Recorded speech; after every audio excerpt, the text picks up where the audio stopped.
Hey, what's going on, YouTube family? This is Alex the Harshman, and I'm going to talk to you today about my first deal that I did wholesaling and made $65,000. You heard it right, $65,000. My first deal ever doing it alone. And we'll get into that, but just remember you can always follow my journey on Instagram at _Harshman. Instagram.com/the_Harshman. You can follow my journey there and see the videos that I post daily and stories that I post up offering free stuff.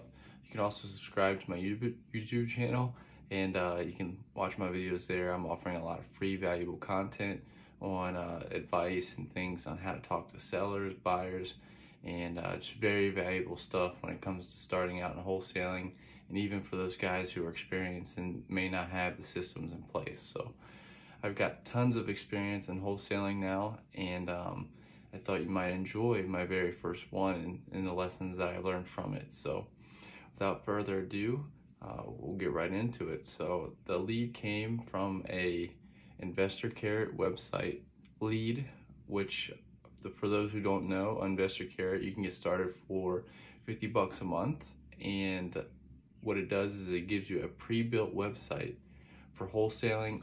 They even have one for being a realtor as well. So if you're a realtor, you can go on there and create your own, and you can start getting leads through the internet and through like Google searches and stuff immediately. I had mine up for about probably 6 to 7 months before, I would get a couple leads here and there, and I didn't do any kind of SEOs or anything like that. I just kind of, just natural organic traffic to the website, and that's where this lead came from. So this person was actually, the seller was actually an investor who had bought this property from another wholesaler, if you can believe it. And so I think it's funny when I get the question, if the seller is an investor or a realtor or a broker, can I still wholesale the property? And the answer is absolutely. Just because they say they have this title doesn't mean they know what they're doing. Otherwise, chances are they probably wouldn't be talking to you. So you can wholesale a property from an investor or something like that. But this lead, came in from Investor Carrot website. He wanted to sell his property. He was tired of dealing with the city. It was a 6-unit building with a ton of value add, and it didn't need a whole lot of work. And I knew that because, well, first off, he called me and left a message, and he also filled out my online form that he got on the website. And what he did is he cold called every single wholesaler in the city. He Googled buy my house in this city, and so I just happened to be on the front page of the search results for that. I wasn't number one, but I happened to be one of those top ones, and I called him back immediately as soon as I got the voicemail. I said, hey, Mr. Seller, I just wanted to gather some information from you, and this is before I had a script or anything, organized, and I still came through with the lead. So just asked him the basic questions, what he's wanting to get for it, and kind of the condition of the property. And he had told me it was a 6-unit building, 4 of them residential, 2 commercial, and that they were bringing in $2,500 a month. He told me that the tenants have been there the entire time he's owned the property, so like 6-7 years, and he's never raised the rents. He's never kicked them out, and he's never fixed up the one commercial unit that has been vacant since he bought it. So he had 5 units being rented, and all of them are under market rents. This property I projected based off of what the other properties in the area were renting for, as well as I asked a couple local investors from my local RIA what they would rent the properties for, and found that this property could rent out for $4,500 a month, and it was only renting out for $25,000, and it didn't need any work for 5 of those units. The other unit needed about 25, 30 grand worth of work, and it would be bringing it up to standard. So I thought, man, this is a huge value add property with a lot less work than, typical value add properties, and a multifamily, which is another thing. So for those who don't know, multifamilies are very highly sought after for investors, because that's where you can get the best cash flow. That's why a lot of people invest in apartments, and it's just a great investment for a lot of investors. So I knew I had a deal, and I called him back, the next day, because I didn't want to seem desperate, which I made that mistake. I waited too long. I would not recommend waiting to the next day if you have a smoking hot deal like this one. What you can do though is position yourself inside of a company and just let the seller know, like, hey, my purchase manager, we had an appointment canceled today, and so we were actually able to get your offer in and all the research done today. Is that okay? And you can just make the offer the same day without coming across as desperate. And I didn't know that then, but I called him back the next day.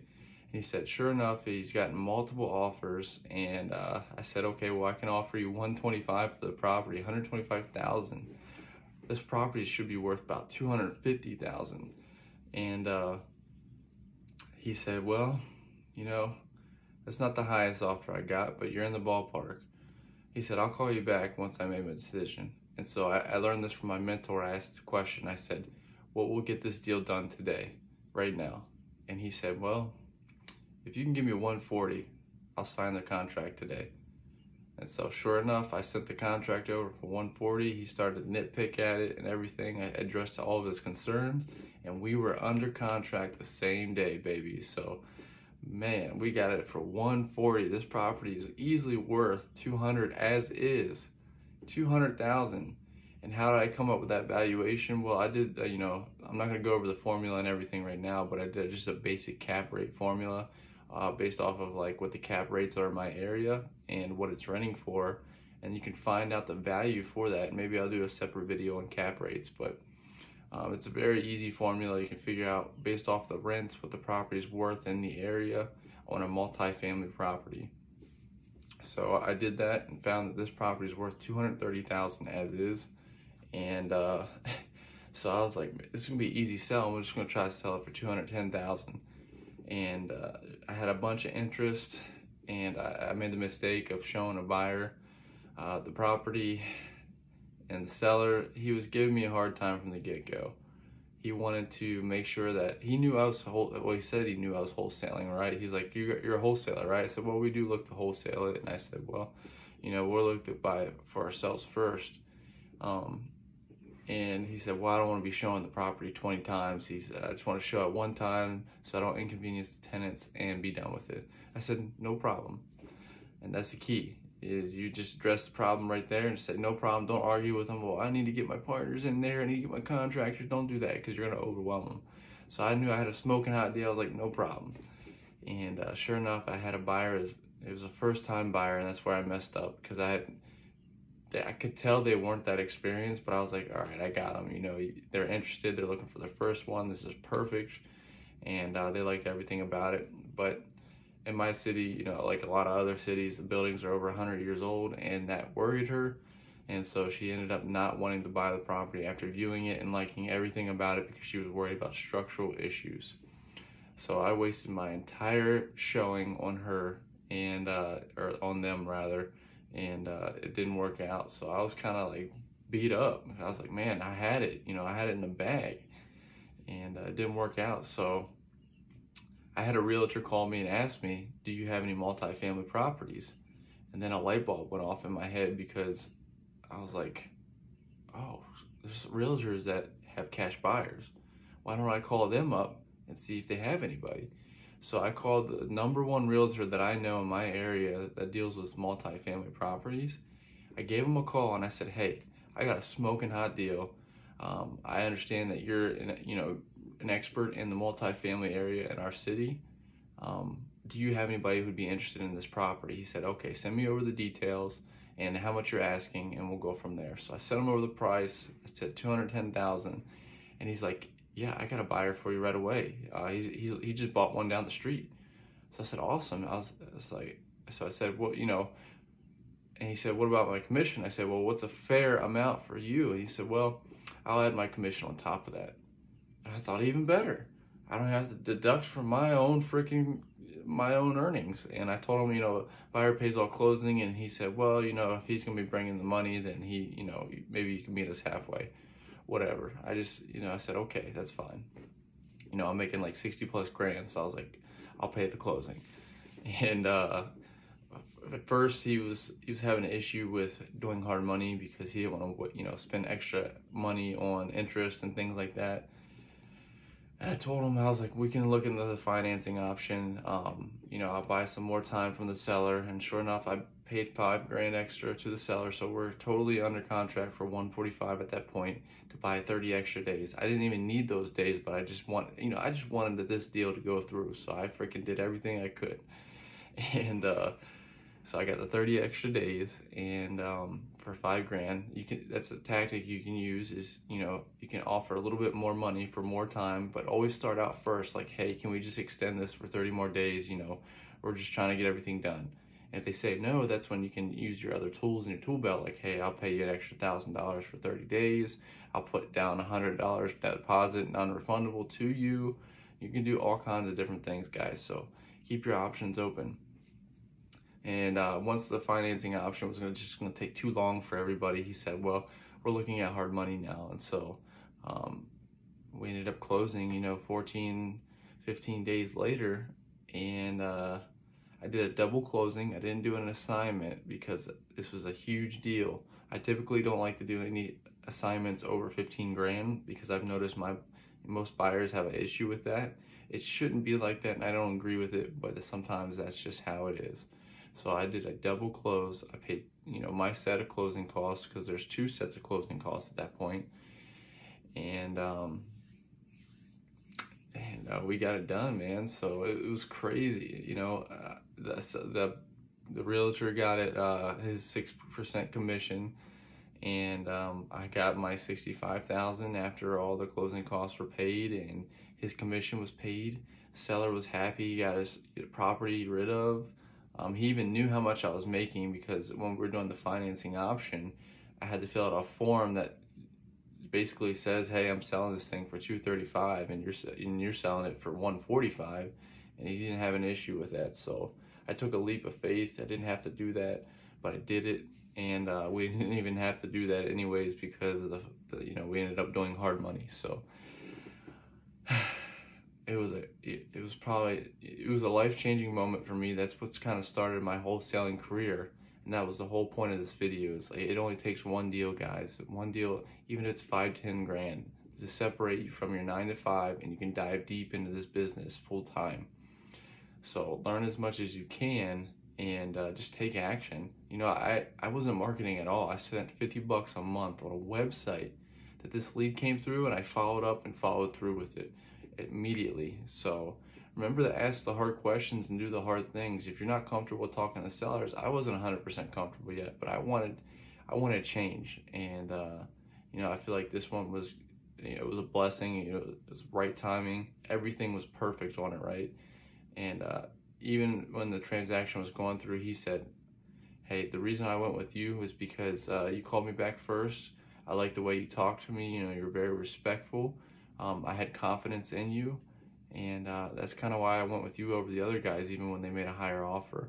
And to me, that felt like on top of the world, man, because I was as a newbie, a beginner, and I was able to wholesale this property and make $65,000 on it, and I just never looked back. So, and I've done over 40 deals. I worked for another investment company doing wholesaling before that, but I've done over 10 deals myself, wholesale deals. So, I'm slowly learning on each transaction.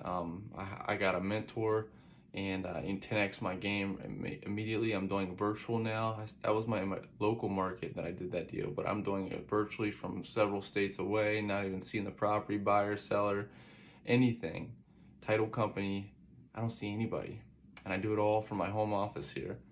So if you guys want to watch more videos about that and kind of what I have to offer, subscribe to my YouTube channel and turn that notification bell on. I'm offering tips, free advice, things that I paid 30-some thousand plus for a mentor to learn these things, and I'm offering it to you for free. Come on now, show me some love. Subscribe to my channel, like these videos, tell me your true and honest opinion on my videos if these helped you. Those comments do, I love seeing those comments like, hey man, you know, what you're telling me is helping me out. Great, you know, I want to keep doing that. So, but yeah, to give you the exact amount, let me read it off the check. $65,545.01 is how much I made on my first one. And that's what started everything, guys. And I just can't make this up, you know. For those who are on the fence about wholesaling, is it true? Is it a scam? Can I do it? The answer is absolutely you can. Coming from a guy who quit his job, got out of the military, didn't have a job to translate into, quit his job and dove full time in the real estate, having no idea what he was going to do. I still did it. I read books 8 hours a day, watched YouTube videos, learned as much as I could, and then I took action.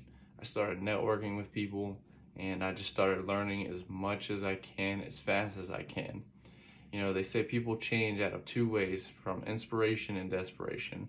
And I gotta tell you, I've made changes from both.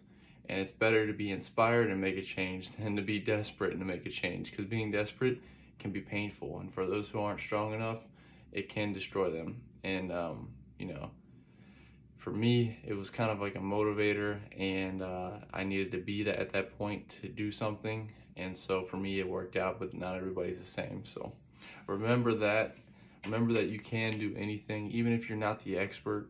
This guy won a contract over a ton of other experts. I talked to them at the RIA after I closed, and they're like, wow, good job, man. You know, we even offered him more money for it. You know, they were impressed. And I was like, yeah, I mean, I'm like one of these guys now, you know what I mean?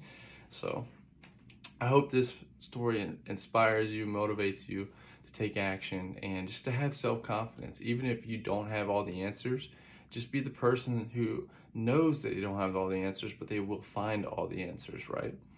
That's more valuable than knowing the answers, I think. And just handle every situation uniquely, and just take it one step at a time.